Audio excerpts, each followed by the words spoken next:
وعلى آله وأصحابه أجمعين. اللهم صل على سيدنا محمد وعلى آل سيدنا محمد كما صليت على إبراهيم وعلى آل إبراهيم في العالمين إنك حميد مجيد. أعوذ بالله من الشيطان الرجيم. بسم الله الرحمن الرحيم. قال يا أيها الملأ أيكم يأتيني بأرشها قبل أن يأتوني مسلمين. قال عفريت من الجن أنا آتيك به قبل أن تقوم من مقامك وإني عليه لقوي أمين. قال الذي عنده علم من الكتاب أنا آتيك به قبل أن يرتد إليك طرفك فلما رآه مستقرا عنده قال هذا من فضل ربي ليبلوني أأشكر أم أكفر ومن شكر فإنما يشكر لنفسه ومن كفر فإن ربي غني كريم. قال المؤلف والمفسر رحمه الله تعالى أدام النفع بعلومه وعلومكم في الدارين آمين. إلى أن قال محمد بن إسحاق عن يزيد بن رومان قال فلما رجعت إليها الرسل بما قال سليمان قالت قد والله عرفت ما هذا بملك وما لنا به من طاقة وما نصنع بمقابلته شيئا وبعثت إليه إني قادمة عليك بملوك قومي لأنظر ما أمرك وما تدعونا إلیہ من دینک. محمد بن اسحاق نے اپنے تاریخی روایات میں لکھا ہے کہ جب حضرت سلیمان علیہ السلام نے ان کے ہدایہ کو رد کر دیا اور جو اس نے قاصد بھیجے تھے جن کے ذریعے ہدیہ بھیجا تھا، جب وہ ملکہ کے پاس واپس آ گئے تو ملکہ نے کہا کہ واللہ قد عرفت، اللہ کی قسم میں نے سمجھ لیا ہے کہ ما ھذا بملک، سلیمان علیہ السلام صرف بادشاہ نہیں، کیونکہ جو دنیا کے صرف بادشاہ ہوتے ہیں تو وہ ایسے ہدایہ نہیں رد کیا کرتے. تو اتنے بڑے ہدایہ کا رد کر دینا جو ہے دلیل ہے کہ اس کا تعلق اللہ تبارک و تعالی کے ساتھ ہے، اس کی نظر میں دنیا کی کوئی حیثیت نہیں. کیونکہ جتنے انبیاء علیہم السلام گزرے ہیں، جتنے اللہ کے رسول گزرے ہیں اور ان کے بعد صحابہ، تابعین، اسی طرح اللہ کے اولیاء، ان کو دنیا سے رغبت نہیں ہوتی، اگر ہو بھی تو ان کے نزدیک دنیا کی قیمت نہیں ہوتی. اسی لیے میرے آقا رحمت دو عالم سیدنا محمد مصطفیٰ صلی اللہ علیہ وسلم کو اللہ نے اختیار دیا تھا کہ میرے محبوب اگر آپ چاہیں تو ہم آپ کو نبوت کے ساتھ بادشاہ بھی بنا دیں، اور اگر آپ چاہیں تو ہم سونے کے پہاڑ آپ کے ساتھ چلا دیں کہ آپ جتنا چاہیں خرچ کرتے رہیں، لٹاتے رہیں. حضور پاک صلی اللہ علیہ وسلم نے فرمایا کہ مجھے ان چیزوں کی رغبت نہیں. حضور صلی اللہ علیہ وسلم نے فرمایا کہ بس میں تو یہ چاہتا ہوں کہ ایک وقت میں اللہ نے اگر کھانا دے دیا، کھا کے شکر ادا کر لیا، اور اگر ایک وقت نہ ملے تو صبر کر لیا، تو بس مجھے اتنا ہی کافی ہے. تو اسی طرح بی عائشہ صدیقہ بنت صدیق رضی اللہ تعالی عنہ فرماتی ہے کہ کبھی کبھی یہ آقا انعامدار کے گھروں میں ایک مہینہ گزر جاتا، 2 مہینے گزر جاتے، کسی گھر میں آگ نہیں جلائی جاتی. کیا مانا کوئی چیز ہی نہیں، کیا پکایا جائے، وہ کھانا پکایا ہی نہیں جاتا. تو صحابہ نے پوچھا کہ اماں پھر گزارا کیسے ہوتا تھا؟ تو فرمایا بیٹا کیا پوچھتے ہو، 2 کھجوریں کھا لی، پانی کا گلاس پی لی، بس اللہ کا شکر ادا فرما۔ تو اسی طرح بی بی عائشہ فرماتی ہیں کہ جب تک خیبر فتح نہیں ہوا، آل نبی پاک صلی اللہ علیہ وسلم نے تو پیٹ بھر کے کھجوریں بھی نہیں کھائیں، یعنی کھجوریں بھی ملتی تھیں تو اتنی محدود ہوتی تھی کہ بس تھوڑا سا گزارا ہو جائے، ورنہ ایک ہوتا ہے نا کہ شوق سے آدمی پیٹ بھر کے کھائے، فرمایا وہ اتنی بھی نصیب نہیں۔ تو یہ انبیاء کی شان ہوتی ہے، یہ اہل اللہ کی شان ہوتی ہے۔ اسی لیے علماء متاخرین نے لکھا ہے کہ آج بھی اگر آپ دیکھنا چاہتے ہیں کہ یہ اللہ کا ولی ہے، یہ عابد ہے، زاہد ہے، یہ عالم ہے، تو فرمایا کہ ان کا امتحان جو ہے تم عبادات کے نظریے میں نہ کیا کرو کہ وہ تہجد پڑھتا ہے، وہ اشراق پڑھتا ہے، وہ نوافل پڑھتا ہے، فرمایا یہ کوئی کمال نہیں ہوتا ان کے لیے۔ ان کا امتحان جو ہے دنیا کے معاملات میں نظر ڈالا کرو کہ کیا اس کی رغبت جو ہے دنیا کی طرف ہے، دنیا والوں کی طرف ہے، تو پھر معاملہ ٹھیک نہیں ہے۔ لیکن اگر اس کے نزدیک دنیا دار ہے، وہ غریب ہے، بلکہ توجہ زیادہ غریبوں کی طرف ہے، تو سمجھو کہ یہ صحیح معنی میں عالم اور عابد۔ اسی لیے علماء کرام نے قرآن پاک سے استدلال پکڑا ہے کہ علماء حق اور علماء سو کے درمیان میں کیا فرق ہے۔ یعنی بعض علماء حق ہوتے ہیں جنہیں پھانسیوں پہ چڑھا دیا جاتا ہے، جن کے گوشت کے پرزے کر دیے جاتے ہیں، لیکن وہ حق بات سے نہیں ہٹتے ہیں، ان کو ٹکٹکیوں پہ باندھ کے کوڑے مارے جاتے ہیں، ان کی زندگیاں جیل میں گزر جاتی ہیں، لیکن وہ حق سے باز نہیں آتے ہیں، اور ان کے سامنے اللہ کی رضا ہوتی ہے اور آخرت کی فلاح ہوتی ہے۔ اور بعض علماء سو ہوتے ہیں جو حسب ضرورت فتوے بدل دیتے ہیں، جو حسب ضرورت قرآن کے معانی بدل دیتے ہیں، جو حسب ضرورت احادیث رسول کے تراجم بدل دیتے ہیں، تو فرمایا یہ علماء سو ہوتے ہیں، ان کی نظر دولت پہ ہوتی ہے اور اللہ والوں کی نظر جو ہے اللہ کی رضا پہ ہوتی ہے۔ اور اس کا استدلال بھی انہوں نے کیا قرآن پاک سے کہ سارے پیغمبروں کی سنت دیکھ لیں کہ ہر پیغمبر نے اپنی قوم کو جب دعوت دی تو ساتھ یہ بھی کہا کہ لا اسألکم علیہ اجرا، میں اس کا تم سے کوئی بدلہ نہیں چاہتا، میں اس کا تم سے کوئی معاوضہ نہیں چاہتا، میں اس کا تم سے کوئی شکریہ بھی نہیں چاہتا، ان اجریہ الا علی رب العالمین، میرا ثواب، میرا اجر، میری جزا میرے اللہ کے پاس ہے۔ اور فرمایا کہ جب علماء فرعون آئے، فرعون کے علماء کون تھے؟ جو جادوگر تھے، کیونکہ جادو بھی ایک علم ہے، فرق اتنا ہے کہ وہ علوم شیطانی ہیں۔ علوم 2 قسم کے ہوتے ہیں، علوم رحمانیہ اور علوم شیطانیہ۔ علوم رحمانیہ جو ہے قرآن و سنت کا علم ہے، فقہ کا علم ہے، عبادات کا علم ہے، عقائد کا علم ہے، معاملات کا علم ہے، یہ سب علوم دینیہ ہیں اور علوم رحمانیہ ہیں۔ علوم شیطانیہ ہیں کہ جیسے جادو کا علم ہے، اسی طرح نجوم کا علم ہے، جفر کا علم ہے، اعداد کا علم ہے، گانے کا علم ہے، موسیقی کا علم ہے، یہ سب علوم شیطانیہ ہیں۔ ان کا علوم رحمانیہ سے کوئی تعلق نہیں ہوتا۔ اسی لیے آپ دیکھیں کہ کوئی پیغمبر جو ہے وہ ان علوم کے قریب بھی نہیں جاتے ہیں۔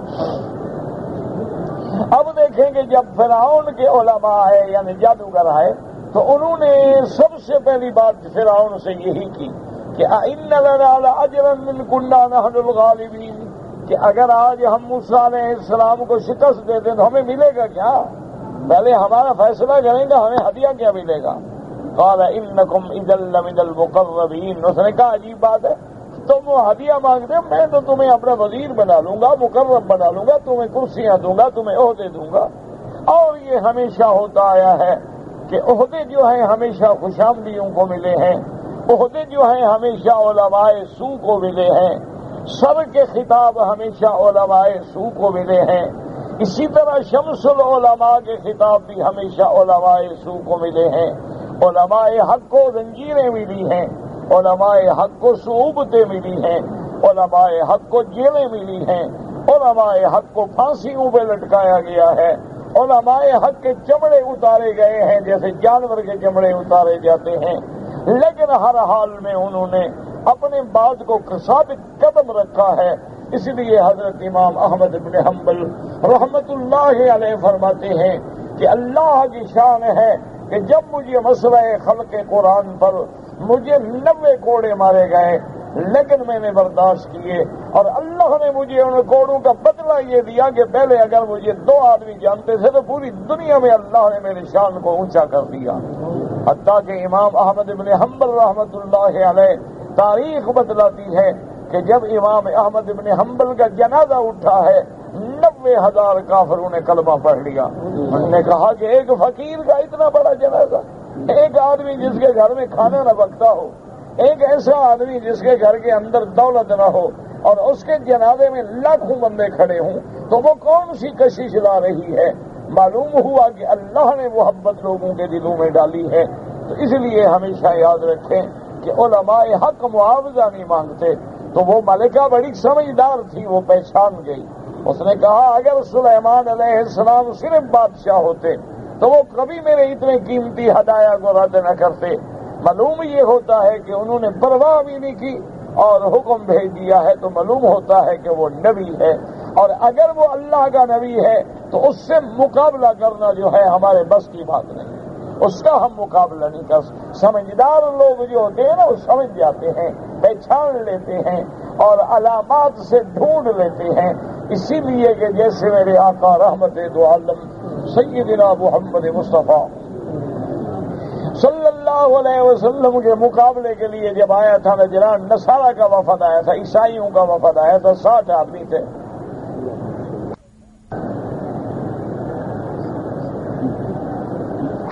اور جب وہ مناظرے میں مکالمے میں شکست کھا گئے، اللہ نے فرمایا میرے محبوب آپ ان کو چیلنج کریں،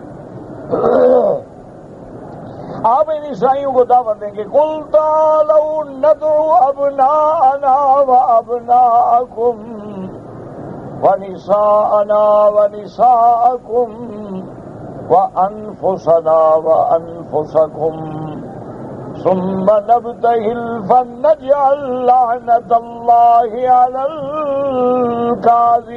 الكاذبين۔ اللہ نے فرمایا میرا محبوب آپ ان کو چیلنج دے کے تعالو آ جاؤ اہل کتاب، ہم بھی اپنے بیٹوں کو اولادوں کو بلاتے ہیں، تم بھی آؤ، ہم بھی اپنے بیوی بچوں کو لاتے ہیں، تم بھی لاؤ، اور ایک میدان میں کھڑے ہو کے ہم اللہ کے آگے عاجزی کرتے ہیں، اللہ کے آگے درخواست کرتے ہیں، اللہ کے آگے عاجزی سے درخواست کرتے ہیں کیا؟ ثم نبتہل فنجعل لعنة الله على الكاذبین، اور اللہ سے کہتے ہیں مولا ہم دو میں جو جھوٹا ہے اس پہ اپنی لعنت فرما دیں۔ اللہ نے فرمایا چیلنج کریں، اس کو کہتے ہیں مباہلہ۔ مباہلہ کا معنی یہ ہوتا ہے کہ دونوں فریق میدان میں آ جائیں اور اللہ سے درخواست کریں گے اللہ جو جھوٹا ہے اس پہ اپنا عذاب نازل فرما۔ حضور صلی اللہ علیہ وسلم نے جب کہا ان کے وفد کو، انہوں نے کہا حضور ہمیں رات موقع دیں سوچنے کا، ہم فیصلہ کریں گے۔ رات کو جب سب اکٹھے ہوئے، عبد المسیح ان کا سردار تھا، قائد تھا، بڑے بڑے ان کے راہب تھے، بڑے بڑے ان کے احبار تھے، علماء تھے، تجار تھے، عمراء تھے، سردار تھے، سارے اکٹھے ہو کے بیٹھ گئے۔ انہوں نے کہا دیکھو بھائی مناظرہ تو ہم ہار گئے، اب اللہ کے پیغمبر نے ہمیں چیلنج دیا ہے مباہلے کا، تو کیا خیال ہے ہم مباہلہ کریں؟ تو ان کے جو علماء تھے انہوں نے کہا خبردار مباہلہ نہ کرنا۔ میں کہا کیوں؟ آج تک تو کہتے ہو کہ ہم حق پہ ہیں، ہم سچے ہیں، ہمارا مذہب سچا ہے، ہمارا طریقہ سچا ہے، مسلمان غلطی پہ ہیں۔ اب اللہ کا نبی خود بلا رہے تھے، نکلے میدان میں، کہا خبردار اللہ کا نبی محمد مصطفیٰ سچا ہے، اگر ہم مقابلے پہ گئے تو برباد ہو جائیں گے، ہماری نسلیں مٹ جائیں گی، نبی کا مقابلہ کیسے کر سکتے؟ تو انہوں نے کہا پھر کریں کیا، یہ تمہاری بڑی بےزتی ہے۔ انہوں نے کہا نہیں، بس اس کا بہانہ بناتے ہیں کہ یا رسول اللہ بس مباہلہ ٹھیک نہیں، بد دعا ٹھیک نہیں، بس ہم جناب صلح کرتے ہیں آپ کے ساتھ، ہم آپ کے تابع رہیں گے، ہم آپ کو جزیہ دینے کے لیے تیار ہیں، جو بھی معین فرما دیں۔ ہم مسلمان آپ کے حلیف بن کے رہیں گے، آپ کے دشمنوں کے ساتھ کبھی ساتھ باز نہیں کریں گے، تو اس طرح سلو کر کے نکل جاؤ۔ اگر مقابلے پہ آ گیا اور نبی نے ہاتھ اٹھا دیا تم برباد ہو جاؤ۔ تو حضور صلی اللہ علیہ وسلم کو انہوں نے صبح آ کے کہا کہ یا رسول اللہ مباہلہ نہیں کرتے، ہم سلو کرتے۔ حضور پاک نے فرمایا کہ واللہ مجھے اس اللہ کی قسم ہے جس نے مجھے پیدا کیا ہے، اگر آج یہ میرے مقابلے پہ آ جاتی لأضربت الوادی علیہم نارا، اسی وادی میں ان پہ اللہ آگ برسا دیتا اور جلا کے رکھ دیتا ہے۔ تو بہرحال سمجھدار لوگ پہچان تو لیتے ہیں نا کہ آدمی ہے تو حق پہ، ہاں ایک ہے کہ نہیں ماننا، ضد کا تو دنیا میں کوئی علاج نہیں ہے نا جی، لیکن دل میں حق بات آ جاتی ہے، مسئلہ سمجھ آ جاتا ہے۔ دیکھو نا انسان ہے، ایک منٹ کے لیے آپ اللہ کے حرم میں بیٹھے ہیں، کہیں الحمدللہ، یہاں خدا کے کعبے کا طواف ہوتا ہے، ٹھیک ہے، کتنے لوگ کرتے ہوں گے، کیا خیال ہے آپ کا؟ یعنی ایک سال میں اگر اندازہ لگایا جائے تو کروڑوں کے حساب سے بندے طواف کریں، ٹھیک، مسئلے میں نہ جائیں، اللہ نے آپ کو عقل بھی تو دیا ہے نا۔ اچھا یہ سارے لوگ جو ہیں کعبے کا طواف کرتے ہیں، ان کو کبھی مدینہ منورہ میں حضور کی قبر مبارک میں بھی طواف کرتے دیکھا؟ ہاں جی، نہیں، ایک مسئلہ نہیں ہے یہ، عقل کی بات۔ آپ مدینے بھی تو جاتے ہیں، ہم نے کبھی مدینے میں حضور کے روضے پر بھی طواف ہوتا دیکھا؟ نہیں دیکھا۔ تو اگر نبی کے روضے کا طواف ناجائز ہے تو تیرے پیر کے قبروں کا جائز ہے؟ یعنی یہ مسئلہ سمجھ نہیں آ سکتا، بڑا مشکل مسئلہ ہے، سمجھ آتا ہے، بس عادت ہے، باپ دادا کرتا تھا ہم بھی کرتے ہیں، غلط۔ ورنہ ہر آدمی جانتا ہے کہ صحیح صحیح ہے اور غلط غلط ہے، کون دنیا میں ہے جو نہیں جانتا؟ اب دیکھو یہاں ساری کائنات خدا کو پکار رہی ہے، اور اللہ کو چھوڑ کے اگر آپ قبر والوں کو پکاریں، فرشتوں کو پکاریں، انبیاء کو پکاریں، اللہ نے فرمایا میرے سوا تم جن کو بھی پکارتے ہو ما یملکون من قطمیر، وہ تو کھجور کے گٹھلی کے اندر جو ایک بال ہوتا ہے وہ تو اتنی بھی مالک نہیں ہے، تمہیں کیا دیں گے؟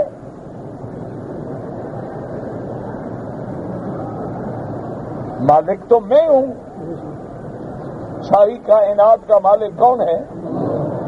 اللہ فرماتے ہیں تم مالک کو چھوڑ کے کن سے مانگنے جا رہے ہو؟ جن کا کوئی بھی مل گئی ہو تو خود میرے مملوک ہیں، ان کا مالک بھی میں ہوں۔ تو یہ کون سا ایسا مسئلہ ہے ایمان سے کہیں کہ بندے کہتے ہیں جی اور جی سمجھ نہیں آتا حضرت کیا کریں، وہاں بھی تو مولوی ہوتے ہیں، وہ بھی قرآن پڑھتے ہیں، ادھر بھی مولوی ہوتے ہیں، یہ بھی قرآن پڑھتے ہیں، ہم تو جناب بڑے پریشان ہیں، کس کی مانیں اور کہاں جائیں؟ یہ بالکل شیطانی دھوکہ ہے، جھوٹ بولتے ہیں۔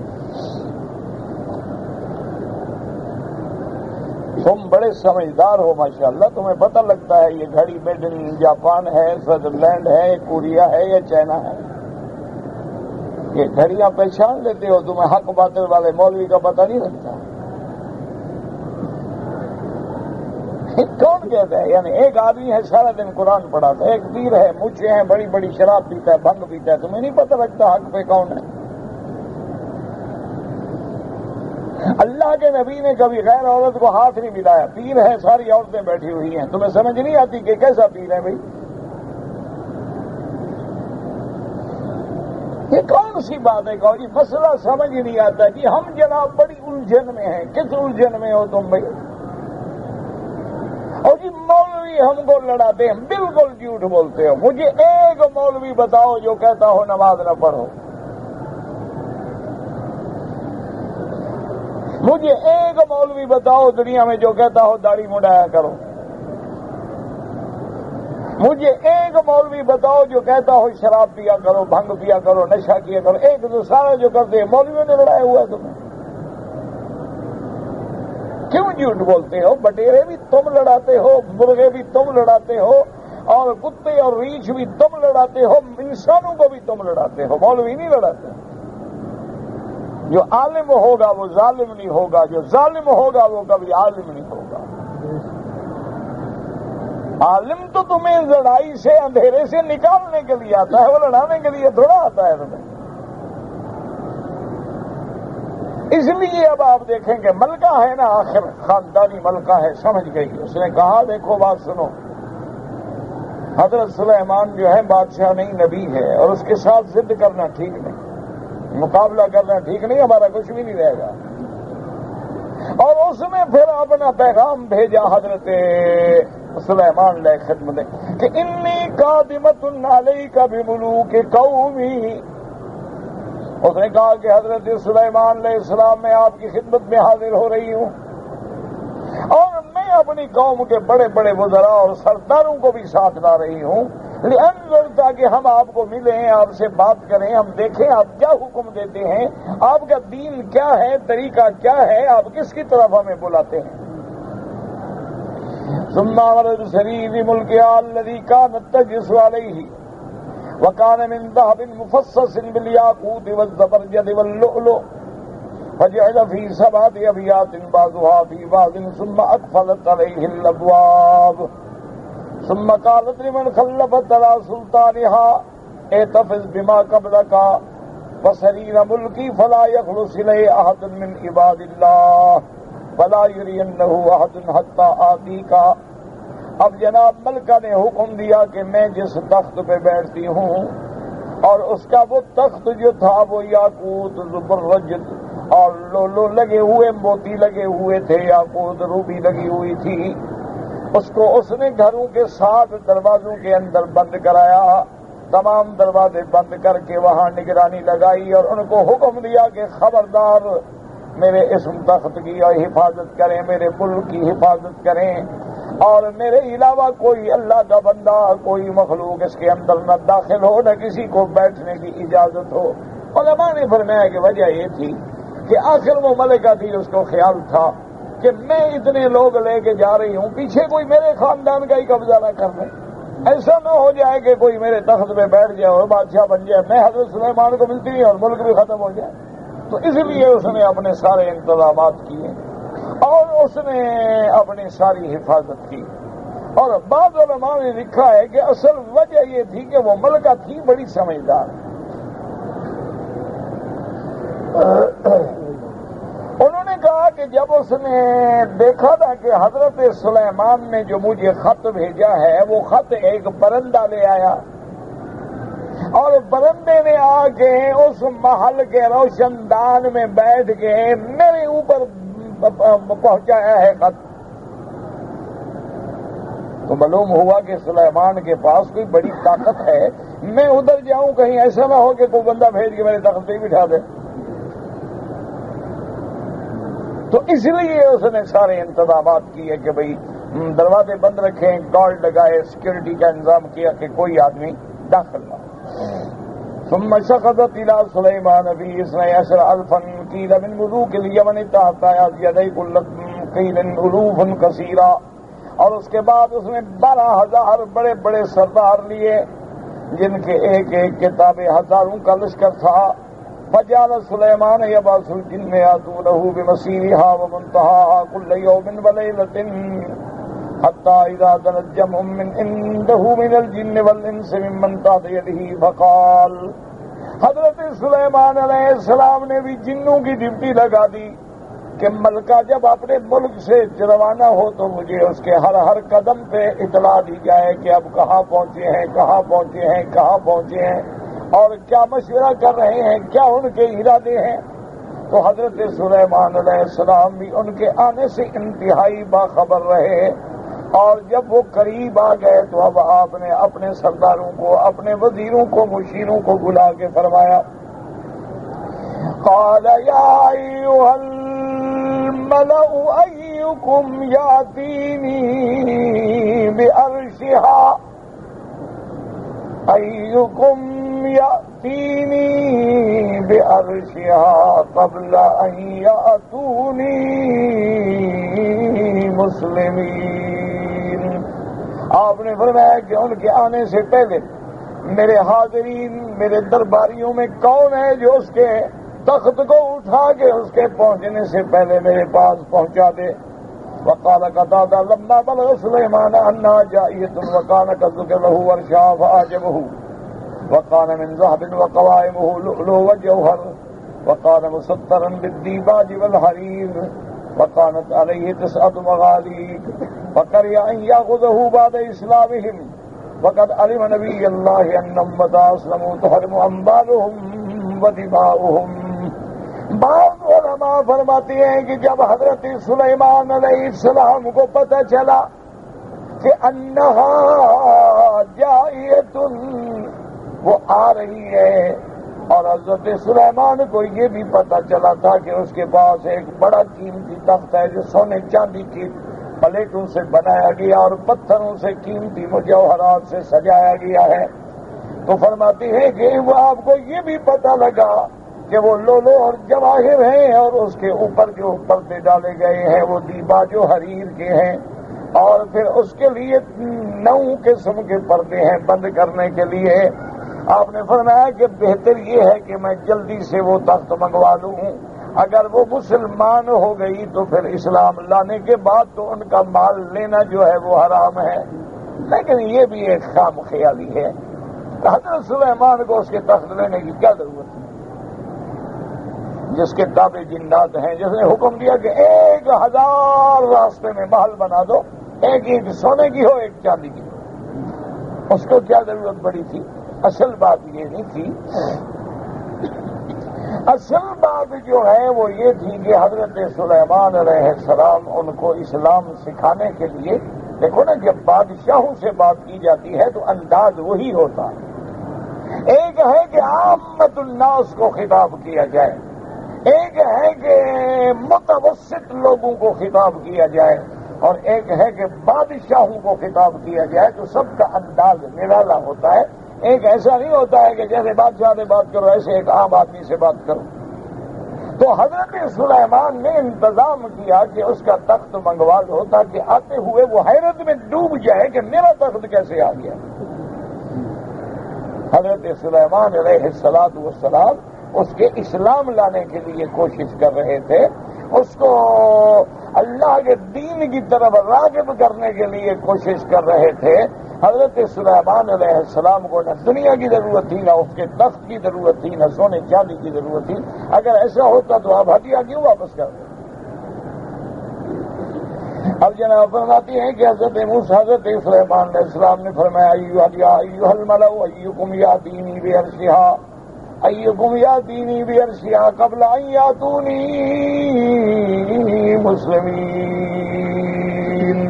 وهكذا قال عطاء الخراسانی والسدی وزہیر بن محمد قبل ان یاتونی مسلمین، کہ وہ اسلام لانے سے پہلے آ جائے. وہ تحرم علی اموالہم باسلامہم. قال افریت من الجن، وہ دیو تھا، افریت کہتے ہیں دیو، جنوں کا یعنی بڑا طاقتور جن جو ہے. قال مجاہد مارد من الجن، حضرت مجاہد فرماتے ہیں جنوں میں سے سب سے زیادہ سخت، مارد مانا سب سے زیادہ شرارتی، مارد من النار. قال شعیب الجبائی وکان اسمہ کوزا وقضا قال محمد بن اسحاق بن یزید بن رومان وقضا قال ایضا وهب بن قال ابو صالح وكان كانه جبل، اس کا نام بھی کوزن تھا، اور کہتے ہیں اتنا بڑا طاقتور تھا جیسے کوئی پہاڑ کھڑا ہو.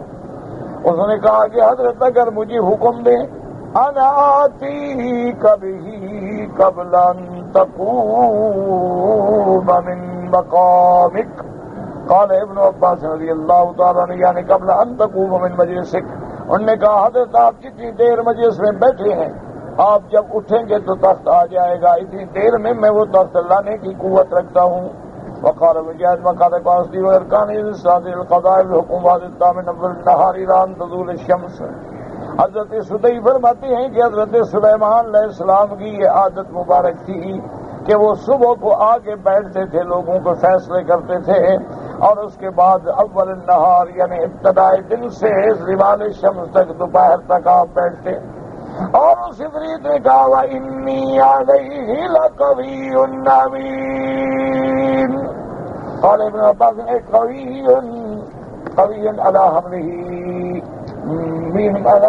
على ما فيه من الجوهر امین على ما فيه من الجوهر.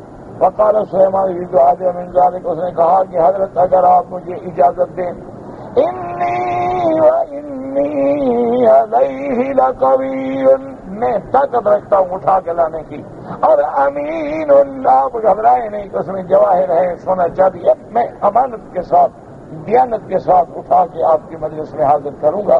حضرت سلیمان نے فرمایا نہیں، مجھے اس سے بھی جلدی چاہیے، یہ بھی کافی دیر ہے، میں اتنا بھی نہیں برداشت کر سکتا، مجھے اس کا عرض جو ہے اس سے پہلے چاہیے، اور کوئی بندہ بتائے کہ کسی کے پاس طاقت ہے. واللہ عالم. نماز جنازہ میں میرے بھائی اگر سلام ایک طرف پھیرا جائے تو جائز ہے، نماز مکمل ہو جاتی ہے ایک سلام سے، لیکن اگر دو سلام پھیرے جائیں کوئی منع نہیں. یعنی حدیث مبارک میں ایک سلام کا ذکر بھی موجود ہے اور دو سلام کا ذکر بھی موجود ہے. تو حنابلہ جو ہیں وہ یہ کرتے ہیں کہ باقی نمازوں میں دو سلام، جنازے میں ایک سلام تک.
اپنا ثواب کیوں کم کریں؟ جب حدیث میں دو سلام موجود ہیں تو جتنے کلمات ہم زیادہ کہیں گے اتنی اجر ہمارا زیادہ ہوگا. تو اس لیے امام ابو حنیفہ رحمۃ اللہ علیہ دو سلام پھیرتے ہیں اور ان کے پاس بھی حدیث رسول اللہ ہے. اور جو حضرات ایک سلام پھیرتے ہیں ان کے پاس بھی حدیث رسول اللہ ہے. یہ کوئی جھگڑے والے مسئلے ہی نہیں ہیں، یہ تو بلا وجہ لوگوں نے اختلاف بنا دیا ہے. حدیث جب موجود ہے امنا و صدقنا، باقی اصولی بات ہے کہ جتنے لفظ بڑھیں گے اتنی اجر بڑھے گا.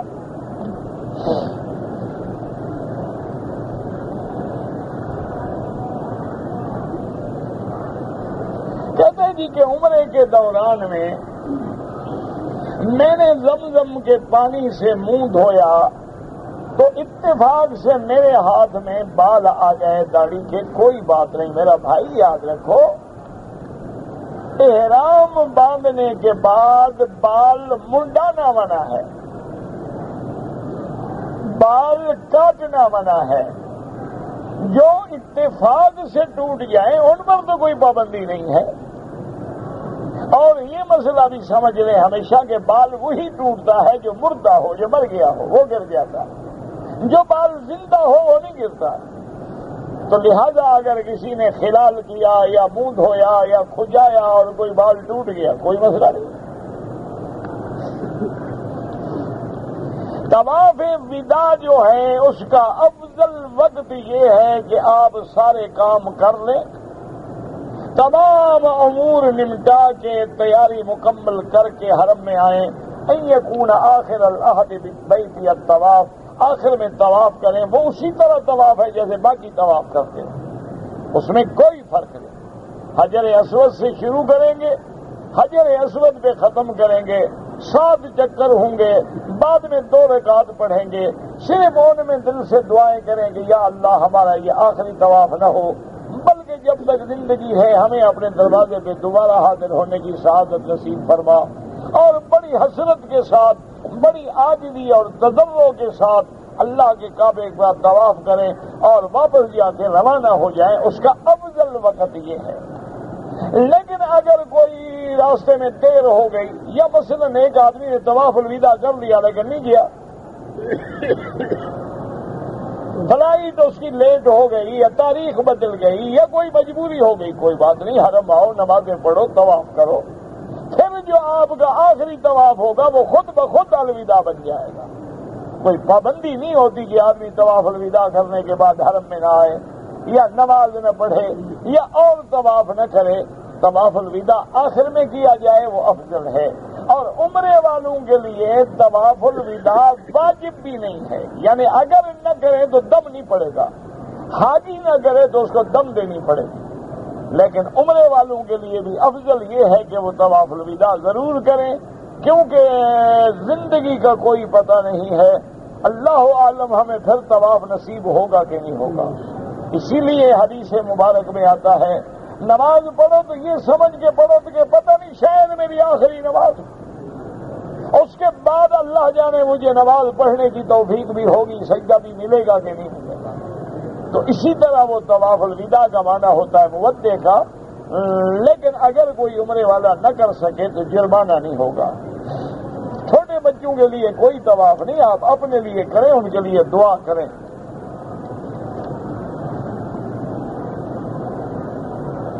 کہتے جی کہ جب ہم صفا مروہ دوڑ رہے تھے تو صفا پہ کھڑے ہو کے کعبے کی طرف رخ کر کے استلام بسم اللہ اللہ اکبر نہیں کیا، کرنا ہی نہیں ہے، کوئی نہیں، یہ تو لوگوں نے ویسے بنا رکھا ہے، کوئی مسئلہ نہیں ہے کہ کھڑے ہو کے بسم اللہ اللہ اکبر اور بسم اللہ منع ہے، بس آپ صفا دوڑ رہے ہیں، استلام کا کیا معنی ہے؟ آپ کو طواف کریں کہ استلام کریں؟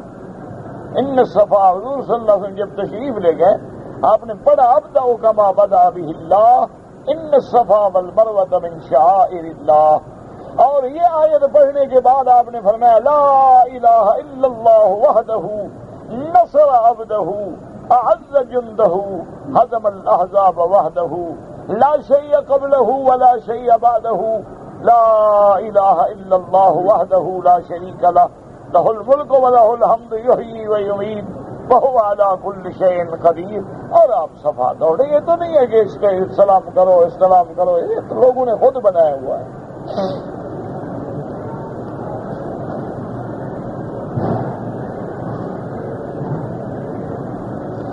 میرے بیٹے نے 1996 میں عمرہ کیا تھا، ماشاءاللہ مسئلہ تو آپ بڑا جلدی پوچھ رہے ہیں، ابھی اتنی جلدی کی کیا ضرورت تھی؟ 1996 کو کتنا گزرے ہیں؟ 10 سال۔ آپ جب بچہ بوڑھا ہو جاتا بعد میں مسئلہ پوچھتے نا، اور پاکستان چلا گیا تو پاکستان میں علماء نہیں ہیں کہ آپ مسئلہ پوچھ رہے ہیں۔ اللہ کا شکر ہے کراچی سے لے کر پشاور تک کون سا شہر ہے جہاں مدرسہ نہیں، علماء نہیں، مفتی نہیں؟ بڑے بڑے علماء ہیں اور بڑے بڑے مفتیان اعظام ہیں، لیکن دین کا شوق ہو یہ تو تم نے یہاں سنا تو خیال آ گیا چلو میں بھی پوچھ لوں۔ بہرحال اگر اس نے قصر اور حلق نہیں کروایا تھا تو حلق اور قصر بھی کروانی ہوگی، دم بھی دینا ہوگا اور توبہ بھی کرے کہ اتنا عرصہ اس نے زیادتی کی ہے، کیونکہ جب تک آدمی حلق و قصر نہ کرائے 10 سال بھی نہ کرائے گویا وہ احرام کی حالت میں ہے۔ احرام کا معنی یہ تھوڑا ہوتا ہے کہ چادریں کھول دو، احرام سے آدمی تب نکلتا ہے جب سر پہ اس طرح پھروائے گا یا بال کٹوائے گا۔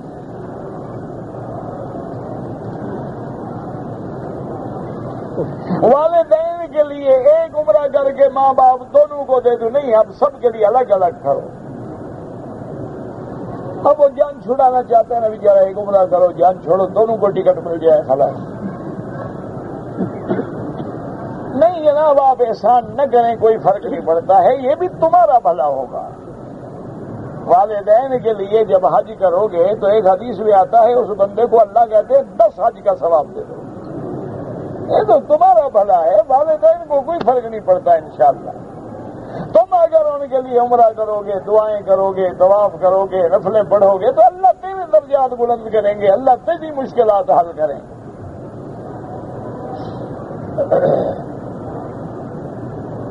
نماز پڑھنے جاتے ہیں تو مسجد میں کہیں دیر ہو جائے تو ہمیں کہتے ہیں کہ تم نماز پڑھا لو، تو ہم دبتے رہتے ہیں کہ مجھے تو چند صورتیں آتی ہیں، زیادہ پڑھا ہوا بھی نہیں ہوں، تو آپ ان کو بتا دیں کہ بھی کسی پڑھے لکھے کو امام بناؤ، کیونکہ حضور کی حدیث ہے فَلْيَؤُمُّكُمْ أَقْرَؤُكُمْ، اس کو امام بناؤ جو قاری ہو، فَلْيَؤُمُّكُمْ أَعْلَمُكُمْ، اس کو امام بناؤ جو عالم ہو۔ اچھا، اگر دونوں عالم ہیں، دونوں قاری ہیں، فرمائے اکبرکم سنن، جو عمر میں بڑا ہو اس کو امام بناؤ۔ تو شرائط ہیں امامت کے۔ ہاں، اگر باقی مقتدی بھی تیری طرح 2 صورتیں بھی نہیں پڑھے ہوئے تو پھر ٹھیک ہے، ماشاءاللہ پڑھا دیا کرو۔ ہاں، اور اگر وہاں کوئی عالم موجود ہے تو اس کو کہو نماز پڑھائے، اور اگر سارے الحمدللہ فارغ ہیں، تمہیں قل واللہ احد آتی ہے، ان کو وہ بھی نہیں آتی، تو پھر تم امام ٹھیک ہو نا، اندھوں میں کانا راجا ہوتا ہے۔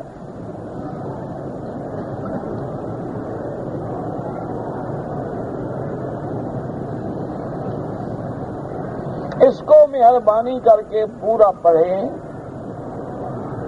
ہمارے رشتہ دار نے 20 سال ہماری ماں کو زمین دیا، گھر بنا لیں، اب وہ ہم سے زمین مانگ رہے ہیں، کہتے ہیں زمین خالی، اچھا خالی کرو ورنہ ہم آپ کو مجبور کریں گے، آپ کے خلاف کارروائی کریں۔ میرا بھائی، اس نے جو زمین دیا کیوں دیا تھا، پہلے یہ فیصلہ کرو نا۔ اس نے بخش دیا تھا، بیچ دیا تھا، ہبہ کیا تھا، یا اس نے عارضی طور پہ تمہیں گھر بنانے کے لیے جگہ دیا تھا، اب زمین مہنگی ہو گئی ہے، وہ کہتے ہیں میری زمین واپس کرو۔ پہلے یہ تو بتلاؤ نا کہ اس نے زمین دیا تھا کیوں دیا تھا، اور اس کے زمین دینے کا تمہارے پاس کیا ثبوت ہے، اور پھر تمہارا گھر بنا ہوا ہے، تم کورٹ میں چلے جاؤ۔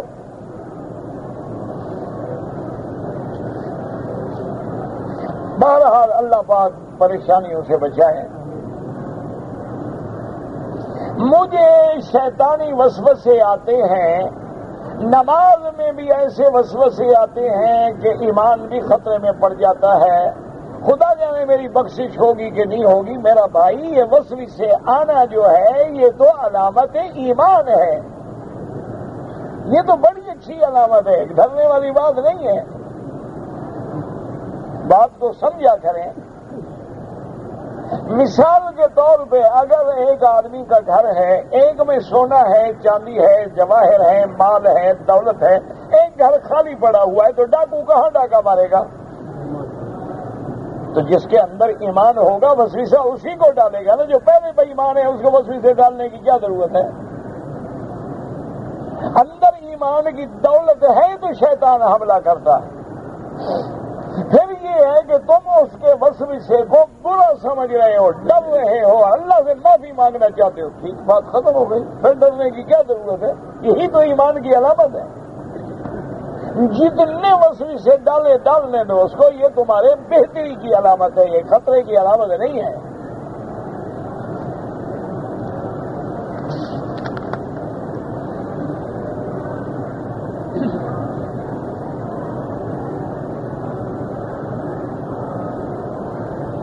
هذا باللغة العربية إن شاء الله بعد الفجر۔ کہتے جی کہ مسجد عائشہ سے جو لوگ چھوٹا عمرہ کرتے ہیں، امام ابو حنیفہ رحمۃ اللہ علیہ اور امام شافعی کے نزدیک جائز ہے، لیکن امام احمد ابن حنبل فرماتے ہیں کہ کوئی مجبوری ہے، نہیں کر سکا، ضرورت ہے تب کرے ورنہ نہ کرے۔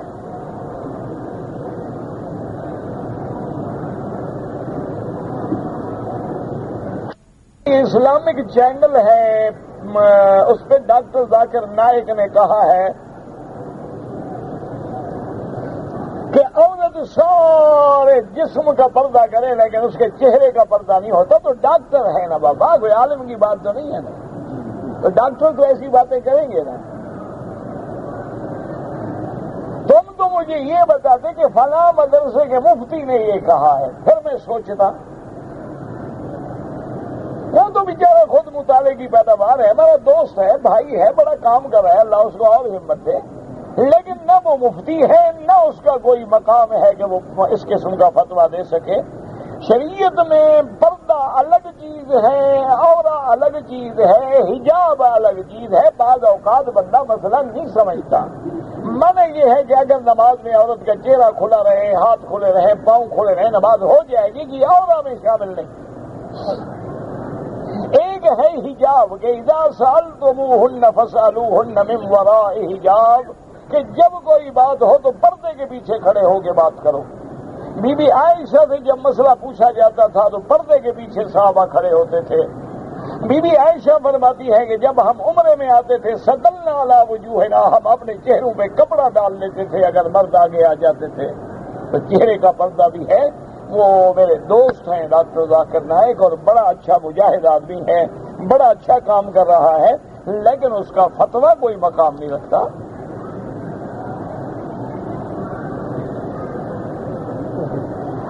آدمی پہ غلطی کرے اور دم پڑ جائے تو جب دم کا جانور ذبح کرے گا تو خود گوشت کھا سکتا ہے؟ بالکل نہیں کھا سکتا ہے۔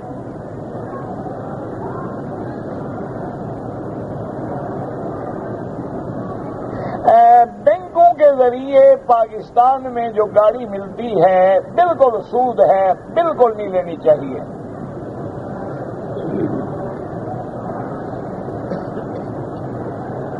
ایک مہینے کا بچہ ماں باپ کے ساتھ لیٹا ہوا تھا، ماں باپ کے نیچے آ کے مر گیا، ماں باپ پہ کوئی دیت نہیں۔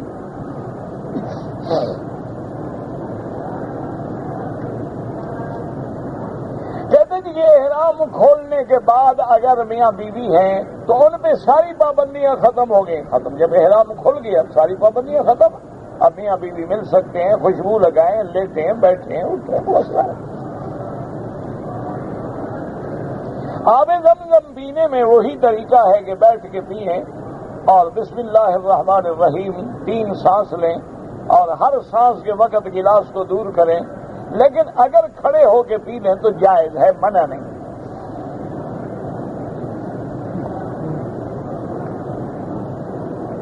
کہتے کہ جی مردہ پر جو چادریں ڈالی جاتی ہیں، کوئی سبز یا کوئی سیاہ اور آیت الکرسی لکھا ہوتا ہے، یہ بدعت ہے، اس کا کوئی اسلام سے تعلق نہیں۔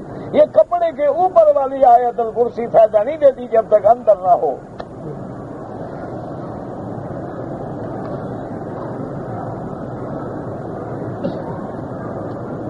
میرے چھوٹے بھائی سے ایک بندہ قتل ہو گیا، اس کے وارثوں سے پہلے معافی مانگو، وظیفے بعد میں پوچھو۔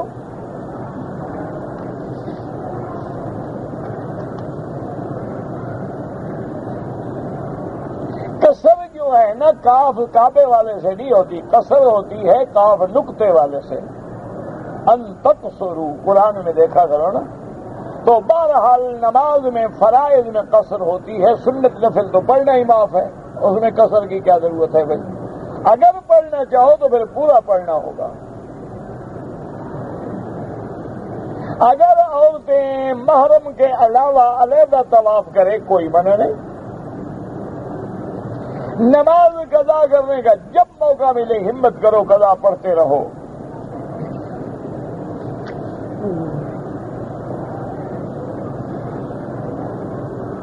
یہاں جو امام ہوتے ہیں وہ کس مسلک کے ہیں ان سے جا کے پوچھ لیں، ہر چیز میرے ذمے تو نہیں ہے نا۔ وہ الحمدللہ موجود ہیں اور اللہ کا شکر ہے ہر نماز میں تشریف لاتے ہیں، حرم کے دروازے پہ دفتر ہیں، جا کے ملے، ان سے پوچھیں۔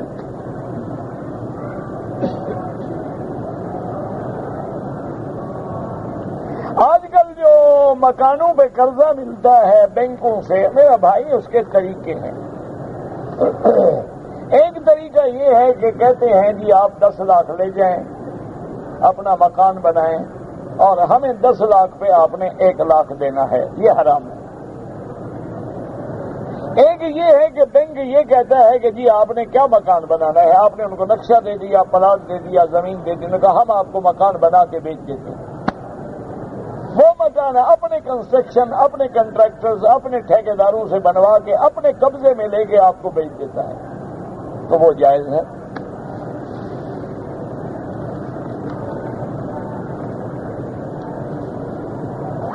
آپ نے ایک مکان کا سودا کیا کسی سے، اس نے 10% آپ کو پیشگی ادا کیا، لیکن باقی پیسے نہ دے سکا، سودا مکمل نہ ہوا، وہ آپ سے پیسے مانگتا ہے، افضل یہی ہے کہ آپ اس کو واپس کر دیں، یہ اس کا حق ہے۔ قانون میں وہ چاہے نہ لے سکتا ہو، لیکن اسلام کے مطابق آپ کو کوئی حق نہیں کہ آپ اس کے 10% رکھ لیں، مکان ہی نہیں دیا آپ کو، کس بدلے میں رکھ رہے ہیں آپ؟ اگر اس کو پیسے نہیں ہو سکے ہیں تو آپ کو اس پر رحم کریں، شفقت کریں، معاف کریں اس کو۔ اگر آپ کا بھی کوئی خرچہ ہو گیا ہے تو اس کو بتائیں کہ بھئی 14,500 پاؤنڈ میں 4,500 پاؤنڈ خرچہ ہو گیا ہے، 10,000 لے لو، تاکہ آپ کے لیے بھی حلال ہو جائے، اس کے لیے بھی حلال ہو جائے۔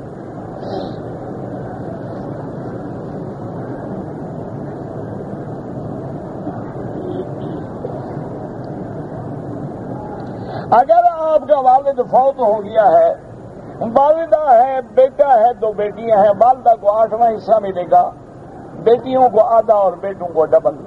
چاہے والدہ شادی کر لے، کیوں نہ کرے، آخر اس کی بیوی تو ہے نا، وہ بیوہ ہے اس کی۔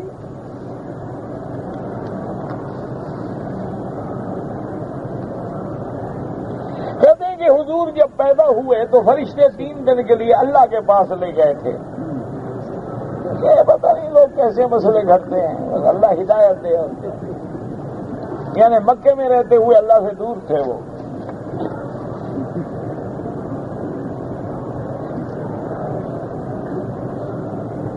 کہتے جی کہ موبائل کے شوقین حضرات جو ہیں، وہ ٹیلی فون میں ڈائل ٹون جو ہے کال بیل کے طور پہ اللہ اکبر یا کلمات یا قرآن کی آیات بالکل ناجائز ہیں۔ حمام میں بیٹھے ہوں اور وہیں اذان ہو رہی ہے، قرآن پڑھا جا رہا ہے، بالکل منع ہے۔ نہ گانے لگائیں نہ قرآن لگائیں، گھنٹی کی آواز لگائیں جیسے ٹیلی فون پہ عام گھنٹیاں ہوتی ہیں۔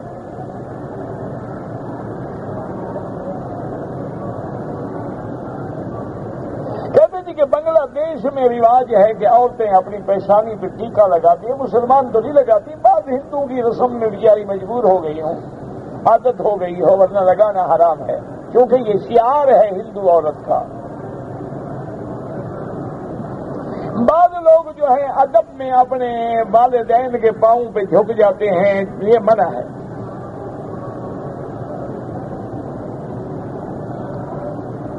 قضا نماز پڑھو گے تب بھی 1 لاکھ کا ثواب ملے گا انشاءاللہ۔ جو بھی نماز پڑھو، نفل پڑھو، قضا پڑھو، فرض پڑھو، واجب پڑھو۔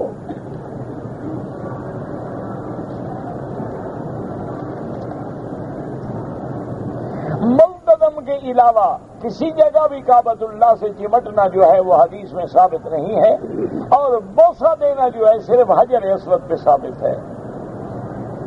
بہرحال جو بھی عمرے پہ آ رہے ہیں، مسافر ہیں، نماز قصر پڑھیں گے۔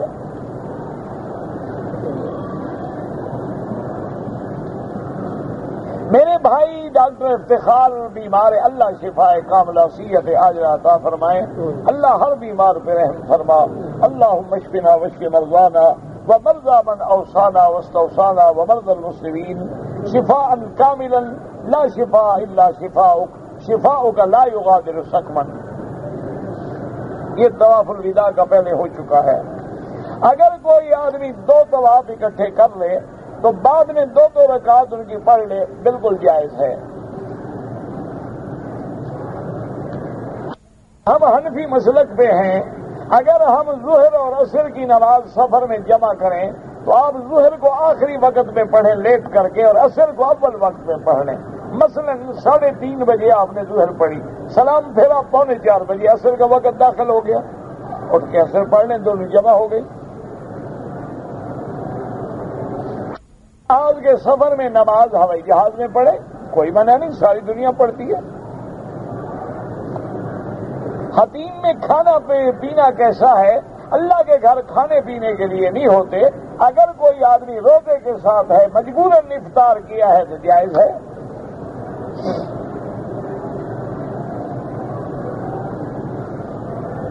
اگر حرم میں ہم نماز پڑھتے ہیں، لوگ آگے سے گزر جاتے ہیں، نماز نہیں ٹوٹتی، لیکن کوشش کریں کہ آگے نہ گزریں.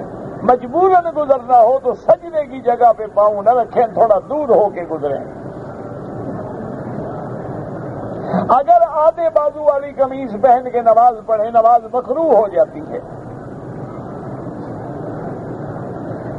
اگر عمرہ کرنے کے بعد ٹک لگائیں گے تو دم پڑ جائے گی. پورے سر پہ اس طرح پھروائیں، بال بڑے ہیں تو 1/4 حصہ بال سارے سر سے کٹ جائیں.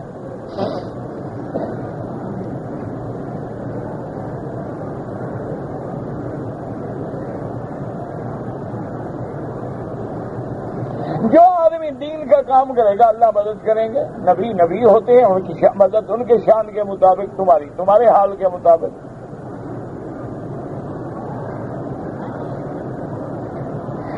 جب اللہ کے پیغام میں کفر رکاوٹ ڈالتا ہے، اللہ تبارک و تعالیٰ اپنے بندوں کی مدد کرتے ہیں.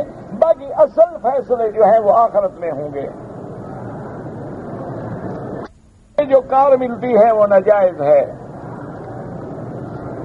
اگر ہم مسجد میں آئیں اور فجر کی جماعت کھڑی ہو جائے، اب سنتیں نہ پڑھیں، آپ جماعت میں مل جائیں. نماز پڑھنے کے بعد سنتیں پڑھ لیں یا سورج نکلنے کے بعد پڑھ لیں.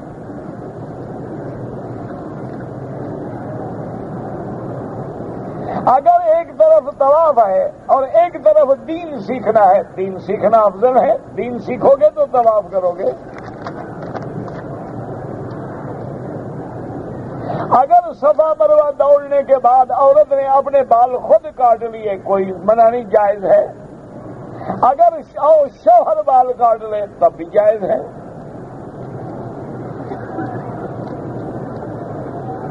سارے جنات جو ہیں وہ بھی جنت میں جائیں گے. ہاں جائیں گے، لیکن تم اپنی فکر کرو.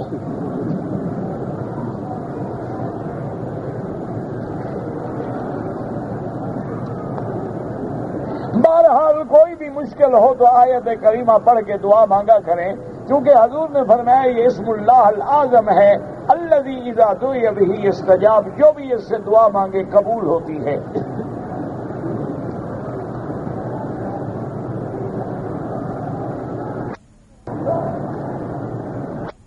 نے عمرے کا احرام باندھا، طواف کر لیا، 2 رکعت پڑھ لیے، لیکن صفا مروہ نہیں دوڑا، دم پڑ گئی. بال بھی کٹوائے اور صفا اگر کٹوا لیے بال ٹھیک ہے، صفا چھوڑ دی، صفا واجب ہے، دم ادا کرے.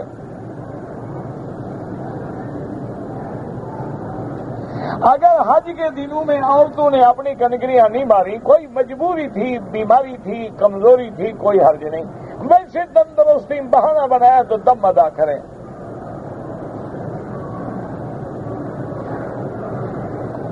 وضو کے بعد کلمہ شہادت پڑھنا کوئی ضروری نہیں.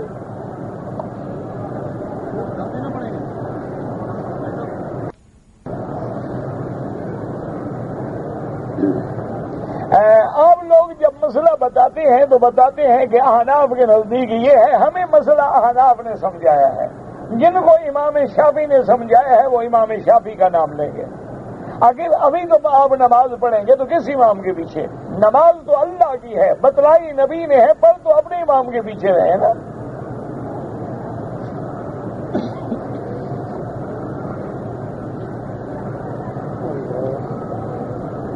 جو لوگ رفع یدین کرتے ہیں ان سے کوئی اختلاف نہ کریں. جو نہیں کرتے ہیں ان کے پاس بھی حدیث رسول اللہ ہے. اللہ دونوں کی نمازیں قبول فرمائے.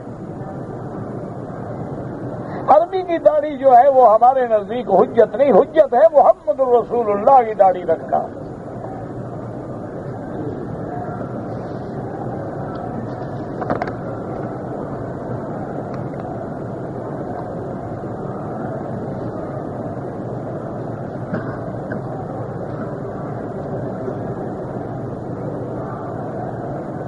بہرحال آپ 2 ساتھی لاہور سے عمرے کی نیت سے احرام باندھ کے جہاز میں سوار ہوئے.